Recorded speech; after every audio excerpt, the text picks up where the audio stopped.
Good morning, and welcome to this new episode around the Conference on the Future of Europe. Today we will be focusing predominantly on the topic of gender inequality and coronavirus. To discuss further, I warmly welcome our two master students specializing in international and European law. At the Law Faculty of l'Université Catholique de Lille, Letizia Pellaccia. Good morning. And Eleanor Collado. Good morning. Let's get in the heart of the subject. Eleanor, did the coronavirus pandemic affect somehow EU gender equality rights? First of all, thank you, Eloise. And yes, COVID-19 pandemic has mostly affected gender equality rights, not only in Europe but toward all the world. And we can especially see in many areas, such as work, that women were significantly affected. For instance, the underrepresentation of women in jobs, the increase in the wage gap, the difficult access to employment, or the discrimination and violence that they have to deal with every day in their workplace. These issues are added to the set of problems directly linked to the crisis, such as economy and Europe. Europe finds itself in the need to act against this. My colleague Letitia will provide you later more information about new work's challenge, such as teleworking.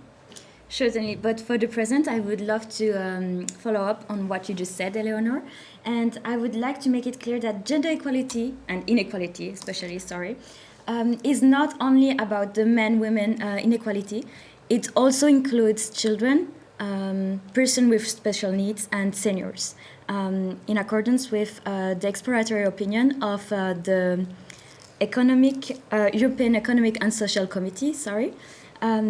This is an opinion which I will detail later in a few minutes. So, sure, the actual sanitary crisis has mostly negatively affected women, but we shall not limit the scope of gender inequality to the men-women inequality. Thank you, Letitia. So in this context, positive measures have already been implemented since the first start of the pandemic, such as a new strategy established in 2020. What can you tell us about this new strategy? Well, in 2020, the Commission presented a new EU gender equality strategy that set out key action for the next 5 years. The main priority of the Commission concerned equality. This strategy will deal across all policies areas to work toward achieving a union of gender equality for all, where gender-based violence, sex discrimination, and structural inequality between women and men will be a thing of the past.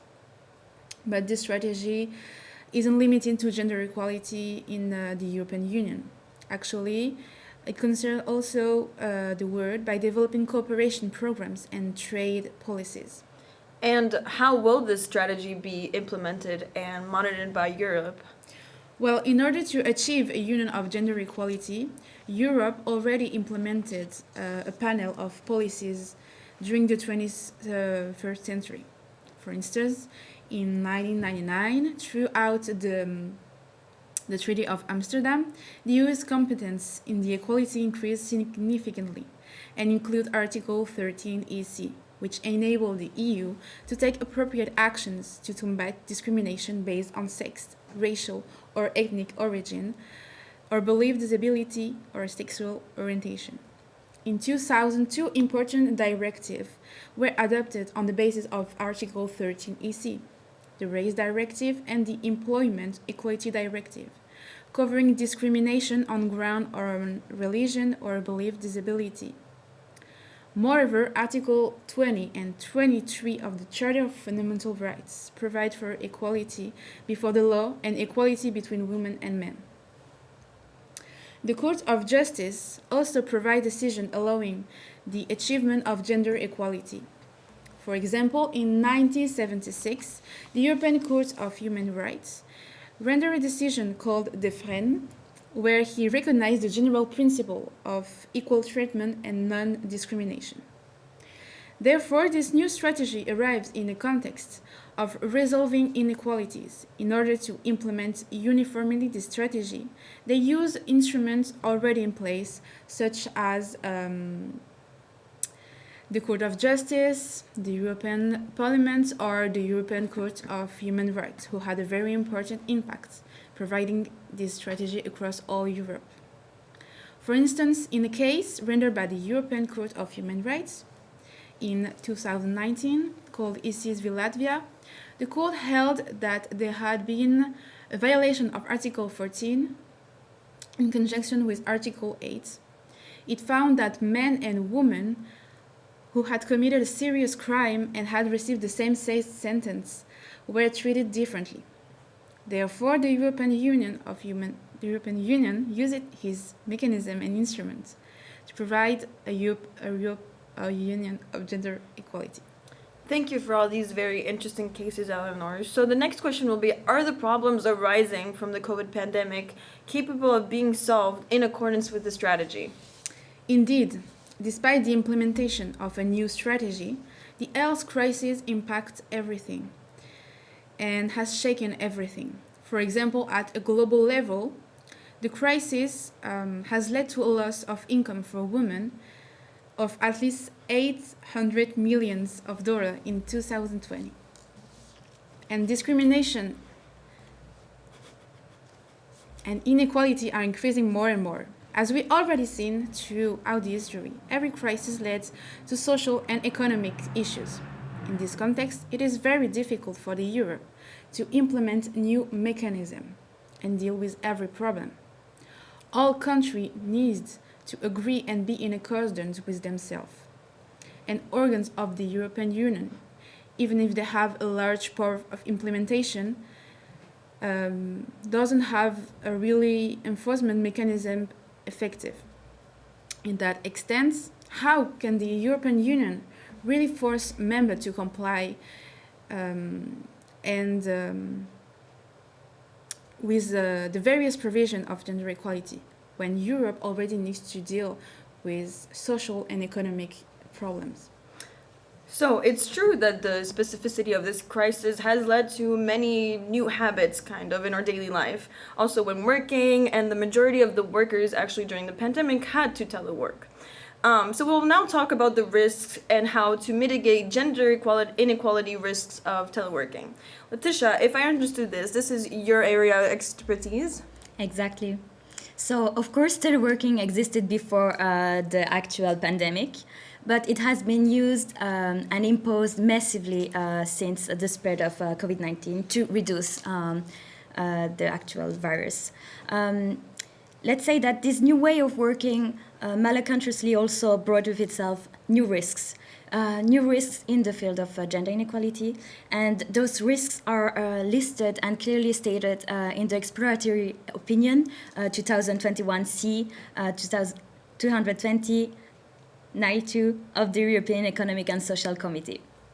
So the approach that the committee refers to is to use a gender-neutral approach to teleworking, not limited to the specific time frame of the COVID, and to not limit ourselves to, as I said previously, the men-women inequalities.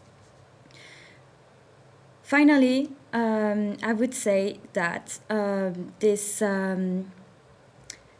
COVID pandemic timeframe gave us the occasion to go deeper into the issue and risk that teleworking has been actually introducing and led awareness to us already a few years ago when the trend started.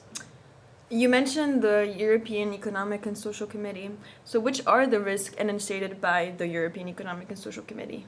Sure. So I would see two main categories.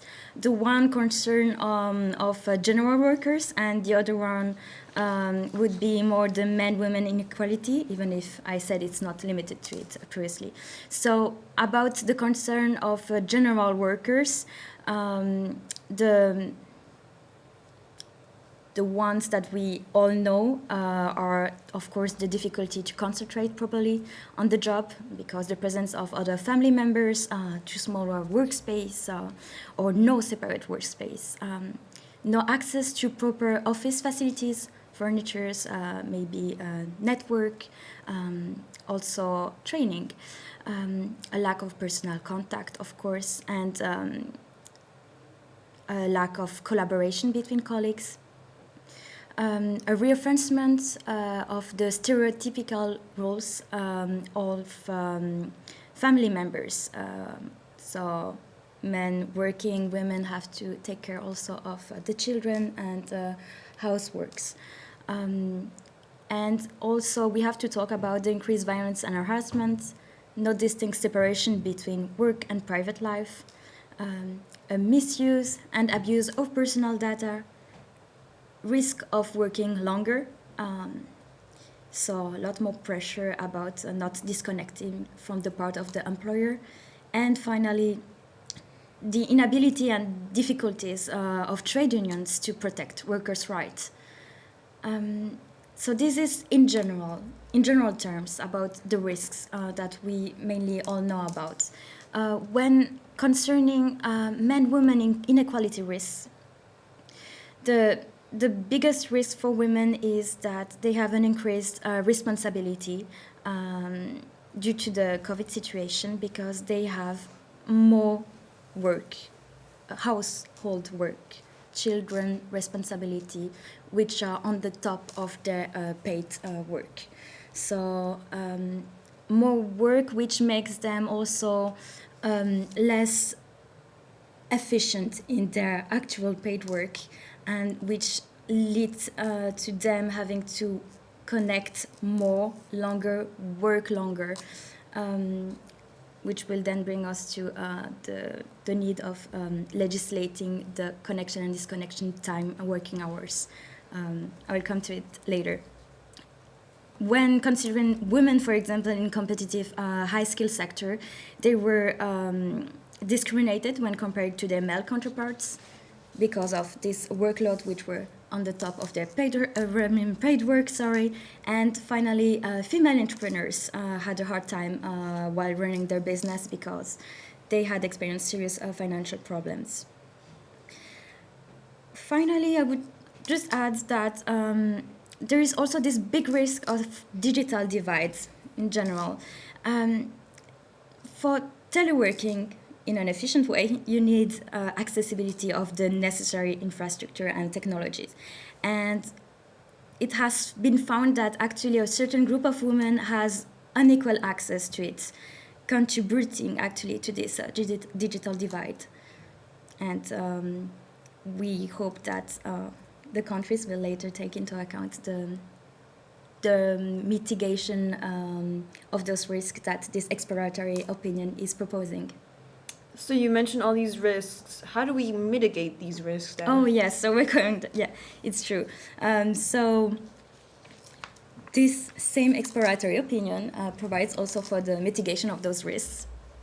And the first step, as I already mentioned it, was the approach recommended to it. So the first approach is really to be gender neutral without limiting it to the time frame of COVID, and finally not limiting it to men-women inequality, even if I have to say this opinion is really focusing on men-women inequality. For the digital divide, particularly to avoid such problematic,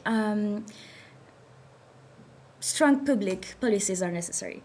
And also, for example, the Social Partners Framework Agreement proposed that the burden of cost will not be put on the head of workers. This should be something that the employer should take into account.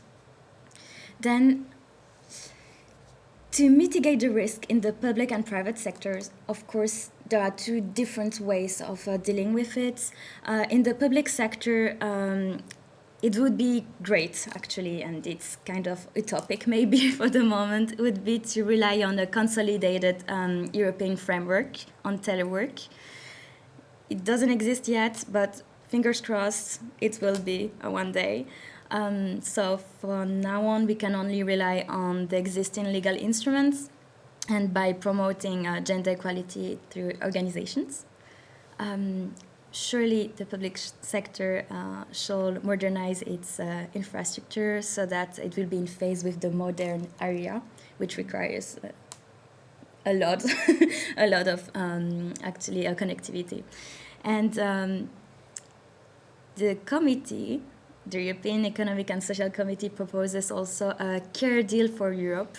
This would be also an idea to put, let's say, the responsibility to responsibilize more states and their role in rendering accessible those facilities necessary for the connectivity. And now about the private sector, how do we mobilize them to promote, not to promote, to persuade actually the private sector to promote those gender equal teleworking.